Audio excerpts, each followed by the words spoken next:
podcast, Talking into Infinity with JT and Brian. Enjoy this. These guys are extremely informative. I love their dialogue. I love their interpretation of the songs, who and what we are, what we were going after. They're very accurate in their interpretations and descriptions, and I just think this is a great show, and these guys are doing a stand-up stellar job. So once again, enjoy Talking into Infinity with JT and Brian.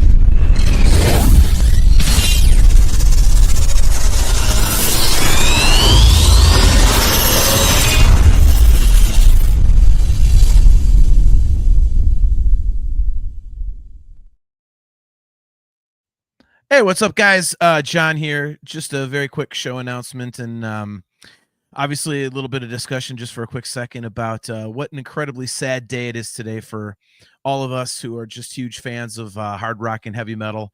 Obviously, Ozzy passed away this morning, and I was talking to our very, very good friend Chris Aiken on the way home from work today, and he said this is pretty much like probably like the biggest story in metal potentially ever.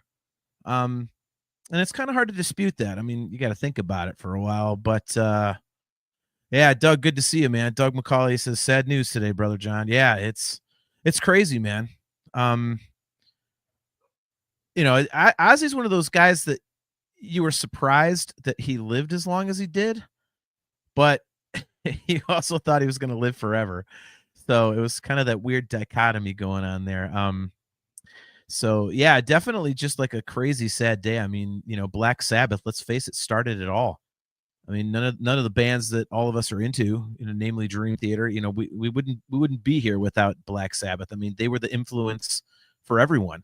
And Ozzy was the voice of Black Sabbath. He was, one of the very first rock star frontman, if not the first rock star frontman, and he was just absolutely insane and set the bar for just unbelievably crazy, ridiculous antics and drug abuse and all this kind of stuff. So, man, what a legacy this guy has left, man. It's man, God bless. Big Al Smasher, good to see you. Says sad today, brother John. Yep.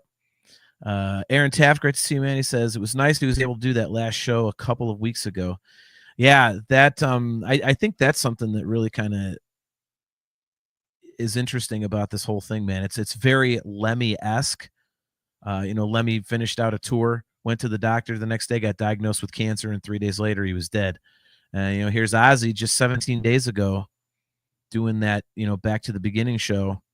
And I tell you what, man, if he was at death's door and he pulled off that performance, more power to him. That's incredible. So, we have some thoughts on that. We'll be talking about it on Thursday's show. We're bringing on Chris Aiken to, discuss this with us. He's a huge Black Sabbath fan and obviously one of the most knowledgeable people that we know in terms of, the music business and whatnot. So got a bunch of cool stories and stuff like that. We just want to talk about Ozzy and his legacy and, what he meant to so many people. And I mean, he's just untouchable. It's crazy. And it's funny how when, people pass, you realize how impactful they really are, because it kind of puts things in perspective when they're not around. And I think we kind of got that perspective with that Back to the Beginning show.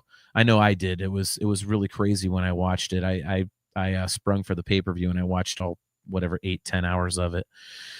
And, seeing those last two performances, him doing the solo songs and then him playing with Black Sabbath, you're just like, God damn, you really start thinking about it. And it's, this guy started everything. And I know that, I'll tell a super quick story here, but reason being, Thursday I may not be on the show, so my grandson is still not here, for those of you who are following that story. But my stepdaughter is scheduled to be induced at 9 a.m. on Thursday, and depending on how long things take, I may still be at the hospital Thursday night. But Brian and Chris will be here, and as far as I know, I will be here. But either way, there's a show talking about Ozzy and stuff. But wanted to jump on here and just let you guys know that. And super quick story in case I'm not on Thursday. But for me, the first three records I really remember as a kid when I first got into music were Shout at the Devil, VOA, and Ultimate Sin, the Ozzy record. And my dad, I think I mentioned this on the show before, he hated rock music, didn't want me listening to it, so I kind of had to hide the fact that I was listening to it. And when I went up in my brother's room, who is 9 years older than I am, and I saw the Ultimate Sin record sitting there, I was like, "Oh my god, that album cover!" I was like, "This is so satanic, man." So oh my god, yeah, I just I would grab the tape and run downstairs to my dad's huge stereo and just blast the Ultimate Sin album, and it's just every time I listen to that record, I just think back to being a kid and having it being my first Ozzy experience, and just how insane Jake E. Lee's guitars were. But I was most impacted by Ozzy's vocals, and it's something that stuck with me. And he's always been one of my all-time favorite singers. And for the longest time, I listened to all these Ozzy records and thought, man, I'll never be able to get up there. And I was able to, I practiced a ton to Ozzy.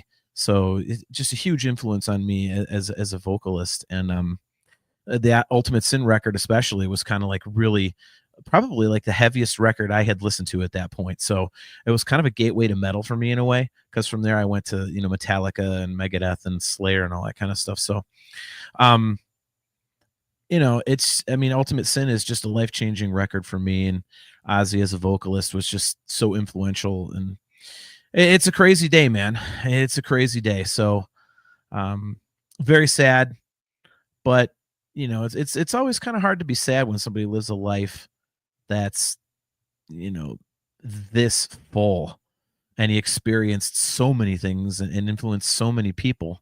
So sad on one hand, but also you're kind of just like, God damn, good for you. Especially considering the fact that he got that final send-off that most people never get. He had that enormous, huge show, and very, very cool.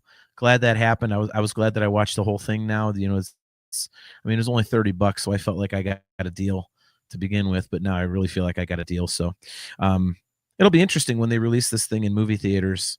I believe it's early next year, like January, February, something like that. It's going to be a redacted version of the show, obviously, but it's going to be, but I think what they say, like 2 hours. So yeah, if you guys didn't see, I know you guys probably seen all the clips online, but go see the concert film that they're going to put out, because it's just such a great experience. It was so cool. It was so cool. And I'm glad we got it, man. It was, Ozzy was, saying goodbye and everything. We're like, yeah, cool. And I guess now that was our way of saying goodbye to Ozzy. It was our chance to say goodbye to him. So, Kimmy Gangady, great to see you, Kimmy. She says, R.I.P. to a true rock and roll legend. Yep. Yeah, it's sad day, man. But goddamn, what a legacy. Again, we wouldn't even have this podcast if it wasn't for Ozzy. We wouldn't be into, Dream Theater and all the other like heavy bands and hard rock bands that we all love. Like it all stemmed from Black Sabbath, and specifically Ozzy and Tony Iommi. So yeah, just wanted to say a couple quick things on here real quick. And yeah, we'll be live on Thursday at our usual time, 7:30 p.m. Eastern time. And again, I may or may not be here. If my grandson is still being stubborn and has not popped out by then, I'll be at the hospital. But as long as things go as planned and he has made his entrance into this world, as people like to say, then I will be here talking about Ozzy, and all's well. So we'll see you guys on Thursday night. And again, we are bringing on my best buddy Chris Aiken to talk with Brian and I about Ozzy and his enduring legacy and all kinds of stuff, Black Sabbath and Ozzy solo and whatever else. So tune in, jump in the chat, give us your opinions, man. Give us your stories, man. You guys know that we love when you guys drive the show. So tune in and hang out with us, and let's just reminisce about the Godfather of metal and the Prince of Darkness, man. So till Thursday night, man, I will see you guys then. And man, R.I.P. Ozzy. Thanks for everything, dude. I'm gonna go jam the Ultimate Sin. Love you guys. See you on